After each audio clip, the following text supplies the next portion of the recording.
ગરોળી છું હો. હે ગરોળી છે ક્યાં આ પાછળ બોક્સમાં. તો પછી હું આવી તો મને જોઈને ભાગી ગઈ. તારથી બી ગઈ હશે એ કે ઓહો હો આરતીબેન આવ્યા હવે મારે જવું પડશે. હું અહીંથી બીવું છું. ના ના અહીંથી એ કઈ બીજે. તારથી બી ગઈ હશે. મને નથી લાગતું. તમે ગરોળીથી નથી બીતા? હું તો પણ મારે ક્યાં વાંધો જ છે કઈ મને બીવાનું આવે અહીંથી બીવે મને ખબર.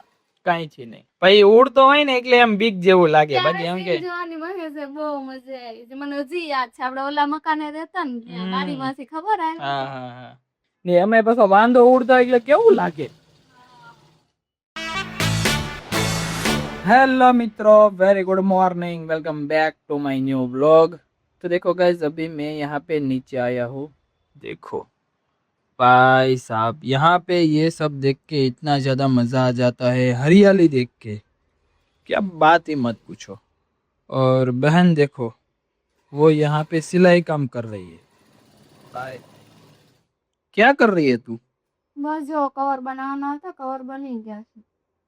क्या ना ओशिका ना कवर હો ओके जो बेन आया कवर सीवती थी નવો ઓછાડી લો ને એના કવર ओके ગોળ कोट टेका ना कवर એવા અલગ અલગ પ્રકારના બનાવ્યા છે ને હજી કામ ચાલુ છે ને એવું બધું છે. Work in progress okay Ben તમારી પાસે સિલાઈ મશીન પણ છે ને એમ કે થોડુંક નાનું ધૂનું કામ હોય તો ઘરે બધી બેન કરી નાખે બરોબર ને બેન? ઈ પડે. હા હું એવું બનાવું છું પાટલી નીચે રાખવા માટેનો રૂમાલ. અને મિત્રો બહાર એમ કે જોરદાર પવન આવી રહ્યો છે. જો કે અત્યારે થોડીક લૂ લાગી રહી છે પણ થોડુંક એમ કે શું કહેવાય કે ઠંડુ વાતાવરણ થતું જાય છે. ભાઈ ઉનાળો છે એટલે કંઈ કહેવાય નહીં આ તો ઠંડુ વાતાવરણ. પણ જે દિવસની ગરમી હોય ને જે 2 વાગ્યાનો તડકો હોય ત્યારે જે ગરમી હોય એની કરતાં અત્યારે એમ કે ઘણું ઓછું હોય છે એટલે એ પ્રમાણે હું ઠંડુ બોલું છું. બાકી ઠંડુ કાંઈ હોતું નથી. તો તમે એમ નહીં લેતા કે ઓહો અહીંયા તો ઠંડી આને પડતી છે. ના ભાઈ ના ઠંડી નથી ખાલી વાતાવરણ દિવસ કરતાં કમ્પેરિઝનમાં હું કહું છું કે ઠંડુ છે. એટલે પવન આવે મસ્ત એમાં ભાઈ પરસેવો વેડ્યો હોય એટલે એ પછી પવન આવે ને એટલે ઠંડો લાગે. વાત એમ છે ખાલી.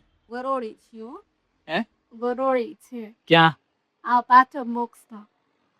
અહીંયા હા આમ જો મારે હું રૂમમાં આવી ને દરવાજો ખોલ્યો ને તો આ બાટલા પાછળ હતી કવડી ઓટી છે. પછી હું આવી તો મને જોઈને ભાગી ગઈ. તારથી બી ગઈ હશે એ કે ઓહો હો આરતીબેન આવ્યા હવે મારે જવું પડશે. હું અહીંથી બીવું છું. ના ના એ તારથી બી ગઈ હશે મને નથી લાગતું. એ કે ઓહો આરતીબેન આવ્યા હવે મારે ભાગવું પડશે અહીંથી.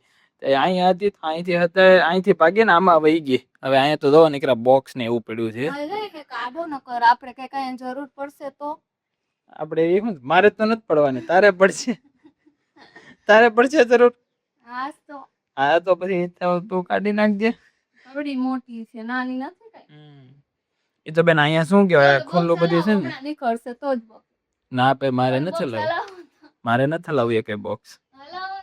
મારે એક બોક્સ અડવાનું જ નથી. હમણાં નીકળશે ગરોળી. મારે એક બોક્સ હલાવવું જ નથી. આપણે કઈ જરૂર જ નથી. આપણે કઈ જરૂર જ નથી તો પછી હું કામ કે એમ કે છેડખાની કરવી કોઈને હલાવવું બલાવવું કઈ છે એમાં. આ તો ભલે ને રે આપણે શું મને કઈ વાંધો નથી. તું ગરોળી થી નથી બીતા? હું તો પણ મારે ક્યાં વાંધો જ છે કઈ. મને ખબર કઈ છે નહીં. ઉડતા મંદર થી બીવે છે. બધા બીવે ભાઈ એવું કઈ ન હોય. એક દી અમે ઘરે હતા ને તો ઉડતો વાંદો અચાનક આવી ગયો મારી બેન માથે પડી ગયો. મારે તો એટલા ડરીને ભાગી ગયા.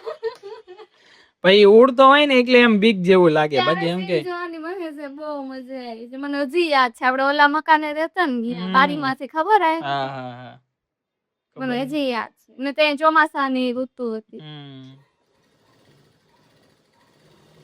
મને ઉડતા વાંદાથી બીક લાગે. ઉડતા વાંદાથી એવું ન હોય બેન. ઉડતી વસ્તુ હોય ને એટલે આમ ઓલી લાગે ને એમાં પાછો વાંદો ઉડતો હોય એટલે કેવું લાગે.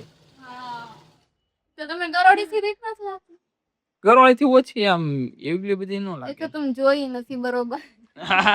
ગરોળી નહીં જોઈ હોય. તો તમને બીક ન લાગતી, બાકી આવડિયા ગરુડીને જો તમને ના બે મારે જોઈ જ નથી. હાસન પપ્પા મને કાઢી જો ને, ઈ બેન નીકળી જાય એની રીતે. હું આવીને કહ્યું ને મારું જીવ એમાં છે. આ તો નો રાખ. પછી મારે સીવવું કે ગરોળીની સામું જોવું? નહીં નહીં બેન, તું સીવામાં જા ને.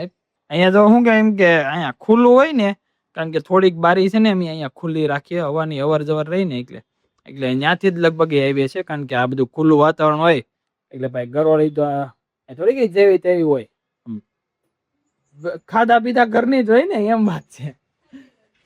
એટલે બેન અહીંયા એમ કે એવી મોટી હશે. હા એવી જ છે, પાડા જેવી.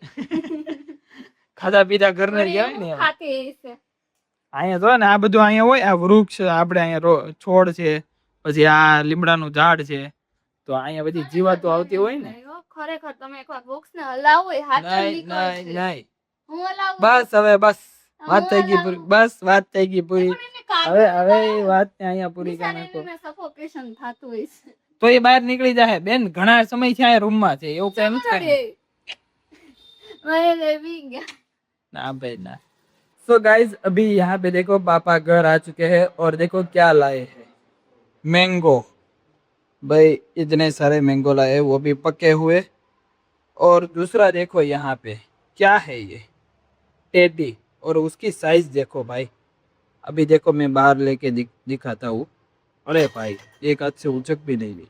हाँ देखो आप, इसका साइज देखो आप, शक्कर टेटी है, इतनी बड़ी है भाई. आज इसको खाना है. अभी फ़िलहाल यहाँ पे रख देता हूँ, क्योंकि यहाँ पे थोड़ा ठंडा माहौल रहेगा मटके के पास. और यहाँ पे देखो मैंगो है, तो ये कभी कटिंग करते हैं और देखते हैं कि कैसा है ये फल, रसीले आम. सो देखो गाइज अभी यहाँ पे बहन है, वो मतलब मैंगो कटिंग कर रही है. મને બહુ જ ભાવે, હે મને બહુ જ ભાવે. એમ? અડધી રાતે મને ઉઠાડીને કહું તાર કેરી ખાવી આરતી, તો હું હા કરું. ના ના કોઈ તને નહીં ઉઠાડે હો, ઉજે રહેજે એમનો. તોય મને ભાવે, એમ એટલી કેરી ભાવે. નહીં નહીં નહીં, એવું કોઈ નહીં ઉઠાડે. રાજા જો મિત્રો આવી નીકળી છે અત્યારે કેરી, તો આ બધી કેરીઓ છે. એવી મસ્ત સ્મેલ આવે છે. કેરીની સુગંધ તો નગરે બહુ મજા આવે એવી હોય. હા આ કેસર કેસર કેરી. જો દેશી કેરી તમે જોઈ મિત્રો ક્યારે? આવી છે, એમાં નાનું ફળ આવે ને, જો આવી રીતે ગોળ ફળ આવે, એમાં કેસર જેવી સ્મેલ ના આવે. એમાં અલગ આવે. આ દેશી કેરી કહેવાય ને, આવડિયા છે કેસર છે. કેસર કેરી છે ને આ જો આની સ્મેલ નાની અલગ અલગ હે. આ સર કેસર, આ ઓલી નો ખાટી કેરી આવે એની જેવી સ્મેલ આવે. જો આ જે દેશી કેરી છે ને, ઈ જો એની સાઈઝ ટૂંકમાં એવડી નાની જ હોય ને, આમાં છે ને અંદર રેસા બહુ હોય બેન, તમને ખબર? લે ખાવાય મીડી, બોલો લો. ખાટી છે જો खाटी से. सो गाइस अभी डिनर हो चुका है और अभी यहाँ पे देखो वरियाળી का शरबत તો પી ગયો ભાઈ, ગરમી બહુ છે ને એટલે તરત પી જ ગયો. દરિયાળીનો સારું શરબત ક્યારે माई तो दो पीवे से. Нет, Гиги. Пять.